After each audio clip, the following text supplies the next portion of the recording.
सोमवार को निचितपुर हॉल्ट और झारखोर रेलवे क्रॉसिंग में पोल को लगाने के दौरान करंट लगने से 6 मजदूरों की दर्दनाक मौत हो गई।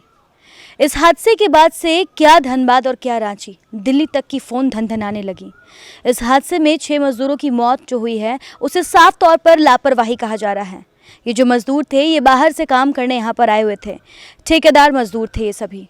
और इस हादसे ने न सिर्फ उनके परिवार वालों को बल्कि पूरे कोयलांचल, धनबाद और आसपास के क्षेत्र को झकझोर कर रख दिया है।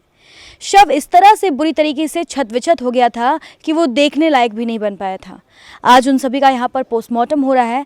आइए इस मामले पर हम उनके परिजनों से बातचीत करते हैं, जो ठेकेदार से हम उनसे बातचीत करते हैं और जानने का प्रयास करते हैं कि आखिर किसकी लापरवाही थी, किस तरह से उन बेगुनाह 6 मजदूरों को अपनी जान गंवानी पड़ी।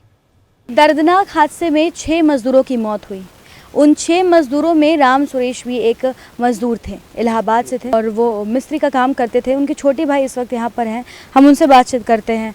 आप बताइए कि कब आपको इस हादसे के बारे में जानकारी दी गई, कैसे जानकारी मिली? ये मैडम फ़ोन के माध्यम से दी गई इनको। कल लगभग 4:45 पर फ़ोन आया कि ऐसी घटना हुई। तो हम लोगों ने पूछा कैसे घटित हो गया ऐसे, उतने दिन 30 सालों से यहाँ काम कर रहे हैं आपके साथ, जब से ये कंपनी चली तब से वो लगातार इन्हीं के साथ काम कर रहे थे, आज अचानक कैसे हो गया। तो उन्होंने कहा कि वहाँ पे बिना बताए हुए वो पहुँच गए, बिना वहाँ ब्लॉक नहीं था, लाइट सप्लाई था, उनको बताए नहीं, इस तरह से वो घटना हो गई। लेकिन मैम इसमें यह दिखा हमको इतना बड़ा पोल आदमी मैनुअली उठा रहा है, उसमें कोई साधन नहीं है और बाद साइड में 25,000 वोल्टेज सप्लाई चल रहा है मैम, तो वो तो मौत के साथ खिलवाड़ तो हो ही रहा है। आदमी मैनुअली कैसे इतना बड़ा लोड उठा पाएगा?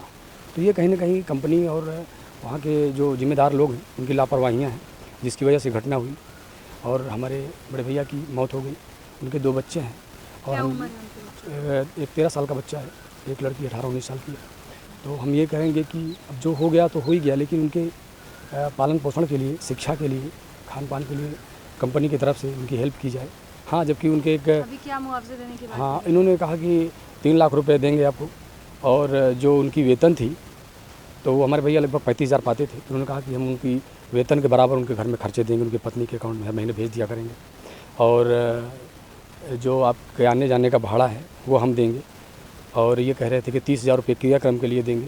तो हमने कहा इस बात पे 30,000 में कुछ नहीं होता मैम, आज के टाइम में कम से कम 1 लाख रुपया ये सहयोग करें, जिसमें उनका क्रियाक्रम किया जा सके। ठीक से नहीं, लेकिन कम से कम किया जा सके, ये हमारी इनसे अपेक्षा है। 30 सालों से वो यहाँ पर काम कर रहे थे, कैसा रिस्पांस था? घर वो कब आते थे? मैम ये फरवरी में 20-25 फरवरी घर गए थे वो, तब से नहीं गए। आखिरी बार किससे बात हुई थी उनकी, क्या बात हुई थी? बात हुई थी, हमारे भतीजा हैं छोटा सा सूरज, उनसे बात हुई थी और वही हाल चाल होता था।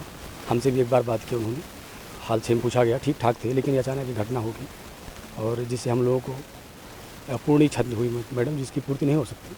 और हम कुछ नहीं कह सकते, हमारे बड़े भैया हैं, यही कहेंगे कि उनके साथ इन्होंने इतना योगदान दिया है तो कंपनी उनके बच्चों को देख रेख के लिए कुछ ना कुछ करे और किए गए वादे को निभाए और उनके खर्च करने के लिए, पढ़ाई शिक्षा दीक्षा के लिए जो कहा कि उनके वेतन के बराबर हम देंगे।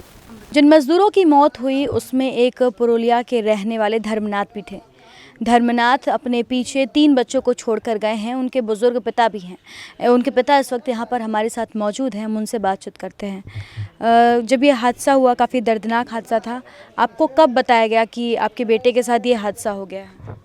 काले 12:30 बजे कॉल देते, फ़ोन कर देते। जैसे कितने सालों से वो यहाँ पर काम कर रहे थे? 4 महीना हुआ था। 4 महीना हुआ था। क्या उम्मीद थी? अभी 3 बच्चे हैं उनके। 35 साल हो गया। 35 साल। क्या क्या सपने उन्होंने देखे होंगे? 3 छोटे छोटे बच्चे हैं उनके, क्या अभी उनको आगे करना था? वो लोग को पढ़ा लिखा थोड़ा करता है। एगो 9 में पढ़ता है, एगो 7 में पढ़ता है, एगो 5 में पढ़ता है। अब आपके बुढ़ापे का सहारा और उन बच्चों के ऊपर से पिता का साया भी उठ गया है, कैसे आगे अब आप लेके चलेंगे इसे? इसे आगे फ़ोन कर देता तो इधर से आदमी लोग, यहाँ गांव का आदमी फिर गया था, वो लोग बोले तुम जाके वहाँ जाके ठेकेदारों से बोल के आज जो कुछ देना पाना देगा और लेते आएगा। ही बोला कि यार 3 लाख रुपया देगा, मोदी तरफ से 2 लाख देगा, नहीं बोला काम क्रिया के लिए कुछ देगा, यही बोल के अभी तक मिला नहीं। इस मामले पर हम विस्तार से बातचीत करते हैं। RVNL के साइट इंचार्ज मोहन जी यहाँ पर हमारे साथ मौजूद हैं। आप बताइए कि जो हादसा हुआ काफ़ी दर्दनाक हादसा रहा, 6 मज़दूरों की मौत हो गई है, किसकी लापरवाही आप मानते हैं? सर इसमें कोई ऐसे लापरवाही में तो बोल नहीं सकता है, क्योंकि इनको एक्चुअल जो हम लोग प्रोग्राम जो देता है वो प्रोग्राम यस्टरडे देता है, मतलब आज काम करना है तो यस्टरडे इवनिंग प्रोग्राम देता है। लेकिन इस जो मास्ट को ग्राउटिंग करने के लिए हम लोगों ने प्रोग्राम नहीं दिया था, उनको प्रोग्राम ये दिया था, छोटा मास्ट है 4 मीटर लेंथ का, उसको ग्राउटिंग करने के लिए। लेकिन पता नहीं ये हादसा कैसे हुआ, बहुत बड़ा हादसा हुआ, हम लोगों को बहुत सबसे ज़्यादा मतलब दुख भी है इसमें, बहुत ज़्यादा। तो ये जो मज़दूर काम कर रहे थे, इन लोगों ने कोई इन्फॉर्मेशन नहीं दिया था और बिना इन्फॉर्मेशन के ये इतने बड़े काम में लगे हुए थे, तो क्या वहाँ देख रेख करने के लिए कोई नहीं था उसमें? नहीं, इसमें देख रेख करने के लिए वो राम सुरेश करके वो हमारे मतलब सुपरवाइज़र है, उसी के साथ में हम 8 लेबर जो है उसको भेजा जाता है, क्योंकि सिविल वर्क है, छोटा काम है, इसलिए उनके साथ में भेजा जाता है। इस दौरान किसी मशीन्स का भी प्रयोग नहीं किया गया था और मैनुअली इतना बड़ा कार्य किया जाता था, जबकि इसे करने के लिए जेसीबीज वगैरह का प्रयोग किया जाता है, तो ये सब भी कुछ ऐसा नहीं था। तो क्या हमेशा ऐसे ही काम होता है? नहीं सर, ऐसे लापरवाही में हम लोग काम करते नहीं हैं। चल जो भी हमको पावर ब्लॉक के अंडर में काम करना है, हम रेलवे का एसएससी को इन्फॉर्म करता है, उनका थ्रू ब्लॉक जो है लिया जाता है, जब ब्लॉक मिलने के बाद ही काम करता है, उसका पहले काम नहीं करता। कल का सर ये हादसा बहुत ज़्यादा हुआ, लेकिन हमें भी उतना नहीं है, क्योंकि हम भी पूरी साइड पहुंच नहीं पाते हैं, तो हम लोग जो भी है दूर दूर में जो है फ़ोन से ही बात करते रहते हैं। उस बंदे का 30 साल का एक्सपीरियंस है, जो राम सुरेश, यस, तो उस बंदा ऐसे इस तरीके से काम करेगा करके हम लोग कभी सोचा भी नहीं। तो जब ये हादसा हुआ, आप लोग उस वक्त कहाँ थे? कैसे आप लोगों को इन्फॉर्मेशन मिली इसके बारे में? नहीं, हम उस टाइम जो है तितुलमारी स्टेशन के पास में हमारा स्टोर है, स्टोर में था, कुछ मटेरियल भेजने के लिए हम उसका रिक्वायरमेंट दे रहा था, तब हमको फ़ोन किया गया। मतलब उस टाइम कौन था हमें उतना ध्यान नहीं था, हमारा भी बहुत शरीर तो बिल्कुल सुन्न हो गया था, तो हम उस वजह से हम अपनी स्कॉर्पियो लेके साइड पे पहुँचे। तो उन मज़दूरों के लिए अभी क्या घोषणा की गई आप लोगों से मुआवजे को उस लेकर? मजदूरों के लिए देखो, एक किसी की जान जाने से मतलब हम लोग वापस नहीं दे सकता है, लेकिन हम लोग इस टाइम में हम 3-3 लाख रुपए एक पर हेड देने के लिए एक घोषणा किया है, और जिनकी मौत हो गया, और सेकंड उनका इन बॉडी जो है उनके घर तक पहुंचाने के लिए एम्बुलेंस जो भी व्यवस्था है उसका वो किया गया, और सेकंड में हमने उसका हाथ में उनका क्रियाक्रम जो भी करना है, तो हम 30 हज़ार रुपये पर हेड भेजेंगे।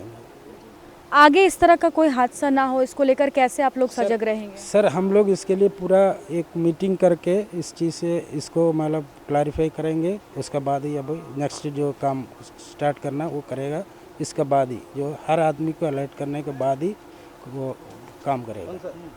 बातचीत की आरवीएनएल के साइट इंचार्ज से, उन्होंने हमें बताया कि जो यहाँ पर जो कर्मी जो ठेकेदार मजदूर काम कर रहे थे, वो करीब उनमें से कई ऐसे थे जिनको 30 साल का एक्सपीरियंस था और उन लोगों की ओर से लापरवाही कही। उन्होंने बताया कि जो भी काम किया जाता है, एक दिन पहले उसके बारे में जानकारी दी जाती है, लेकिन ये जो काम किया गया था पोल लगाने का, इसके बारे में जानकारी नहीं दी गई थी। साफ तौर पर यहाँ पर लापरवाही की बात सामने आ रही है। आखिर 6 मजदूर कैसे अपने से एक इतना बड़ा फैसला ले सकते हैं कि उन्हें वहाँ पर इतना बड़ा पोल लगाना है? इन्होंने बताया कि सिर्फ 4 फीट के छोटे से पोल की बात की गई थी, तो आखिर 4 फीट के पोल की क्या वजह रही कि इतने बड़े पोल को वो लोग लगाने गए, वो भी बिना कट ऑफ किए हुए, और आखिर क्या वजह इसके पीछे मानते हैं? उन्होंने बताया कि इस हादसे से उन्हें काफ़ी ज़्यादा आहत पहुंची है, जो भी परिवार वाले उन्हें 3 लाख रुपया मुआवजा देने की बात की है। साथ ही साथ उन्होंने बताया कि यहाँ से उनके घर तक पहुँचाने में जो भी होगा इनका सहयोग रहेगा, साथ ही अंतिम संस्कार और ये पूरे काम करने के लिए 30,000 रुपये उन सभी मजदूरों को दिया जाएगा।